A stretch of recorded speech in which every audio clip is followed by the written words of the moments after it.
Hi, this is Tim of the 1916 Company. Welcome and thanks for logging on. If you love this watch, email me, Team Mosso at the1916company.com for purchase pricing and availability questions concerning this watch. Today we're discussing a stainless steel 28-piece limited edition launched in 2025. This is the Moser Cie Endeavour Small Second Pop.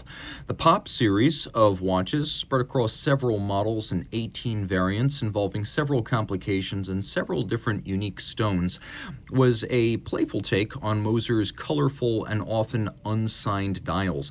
So this dial, with no signatures whatsoever, no calibrations, would be described as a concept dial at Moser, and the Pop series of watches feel like concept watches. 38 millimeters in steel, 10.6 millimeters thick, 45.5 from lug to lug. It's got a sort of vintagey 18 millimeter spacing between the lugs. Throw it on the wrist. My wrist is 16 centimeters circumference. It wears beautifully. I could recommend this for a wrist as small as 14 centimeters circumference, maybe even 13 and a half if your wrist is very flat across the top. With a concave bezel and a thin profile, it easily slides under a cuff.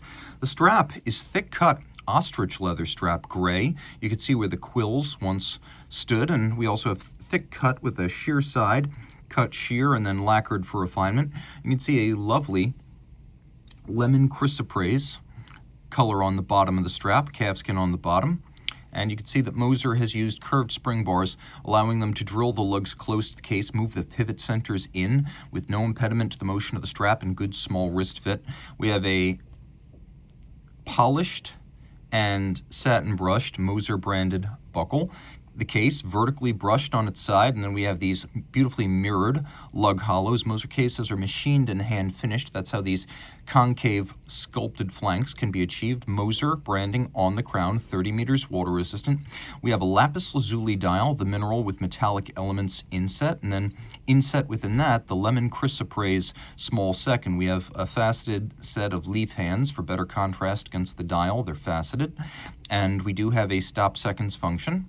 So if you're good at estimating where 60 is, you can set the watch to a reference time. And no two of these are going to be exactly alike. Yeah, there's 28, but these are natural materials. So once the lapidary, the artisan who creates these parts, is done, no two will have the exact same grain and marbling. Flip it all over. We got a version of Moser's latest 3-day bidirectional winding automatic. It's the HMC 202. So it's a bidirectional automatic winder on high-efficiency ceramic bearings. It uses a magic lever-style winding system, which you can see here. Here's your drivetrain. We have a shock-resistant free-sprung balance on a full balance bridge and 3 hertz beat rate. You can see it is a free-sprung balance. Moser makes the escapement, the balance, and the hairspring in-house through its precision engineering subsidiary, which is a deeply impressive accomplishment. It's a big movement here, as you can see. 32 millimeters in diameter. We have these lovely nickel anthracite-coated bridges with gilded jewel sinks to look like vintage chaton. Compared to the older HMC 200, we have these open skeletonized bridges, a more open, airy, and skeletonized rose gold rotor. The rotor has beveling, media blast, and snailing on it. We have solarization on the bearing center, polished screw heads. Moser's distinctive double-crested Cote de Genève, the HMC 200, with silver rhodium. This is a dark coloration. And we have the solarization on the center over the ball bearing, which you can see there. We have satination on the crown wheel core. We have beveling on the edges of the bridges, which you can see here. It's mostly a machined bevel, but a handsome one. And then you could see that we have a little bit of snailing on the edge of the bridges with a sort of matte finish on the base plate. All of this handsome and worthy of the price. Again, a 3-day power reserve, automatic winding, very efficient, and a movement that is so large it seems almost too big for the case, a rarity in watchmaking and a delightful change of pace. A watch with a lot of color and character from a brand that's famous for it. Edouard Milan of Moser loves to say that their design is so distinctive that they don't need to put the name on the dial, and their watches, which are all over 90% Swiss made, adhere to such a high internal standard that they don't want to use the lesser 60% Swiss-made standard unless their watches are not labeled Moser or Swiss-made.